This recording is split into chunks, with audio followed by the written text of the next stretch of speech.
Asia কাপে ভারতীয় দলের জার্সিতে থাকবে না কোনো স্পন্সর, চমকপ্রদ কারণ প্রকাশ। বন্ধুরা, আপনারা যদি দেখতে চান তাহলে ভিডিওটি শেষ অবধি দেখতে হবে, চ্যানেলটিকে সাবস্ক্রাইব করে একটা লাইক দিতে হবে এবং নোটিফিকেশন বেল আইকন দাবাতে হবে। 2025 এশিয়া কাপের আগে বড় চমক সামনে এলো ভারতীয় ক্রিকেট দলকে ঘিরে।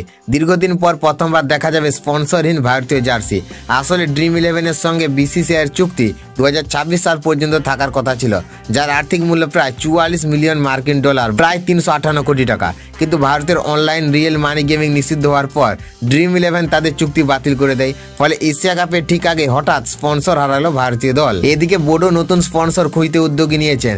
2 সেপ্টেম্বর বিসিসিআই একটি এক্সপ্রেশনস অফ ইন্টারেস্ট বিজ্ঞপ্তি জারি করেছে। জাতীয় দলের লিড স্পন্সর অধিনায়কের চেয়ে আগ্রহী সংস্থাগুলোর কাছ থেকে প্রস্তাব আহ্বান করেছেন। তবে এশিয়া কাপ শুরু হতে বাকি মাত্র 1 সপ্তাহ। দলের দুবাই রওনা দেওয়ার আগে হাতে সময় খুব কম, তাই এখনো পর্যন্ত কোনো চূড়ান্ত স্পন্সরের নাম ঘোষণা করা যায়নি। সমস্যা আরও বেড়েছে বিসিসিআইয়ের কঠোর শর্তের কারণে। অনলাইন গেমিং, বেটিং, জুয়া সংস্থা, এমনকি ক্রিপ্টোকারেন্সি বা তামাকজাত দ্রব্য উৎপাদনকারী কোম্পানিগুলো বিড করতে পারবে না। ফলে সম্ভাব্য অনেক বড় সংস্থার প্রতিযোগিতা থেকে বাদ পড়েছে। এই কারণে সময় মতো নতুন স্পন্সর পাওয়া কঠিন হয়ে উঠেছে। তাই এশিয়া কাপে ভারতীয় পুরুষ দলকে দেখা যেতে পারে একেবারে ফাঁকা স্পন্সরহীন জার্সিতে।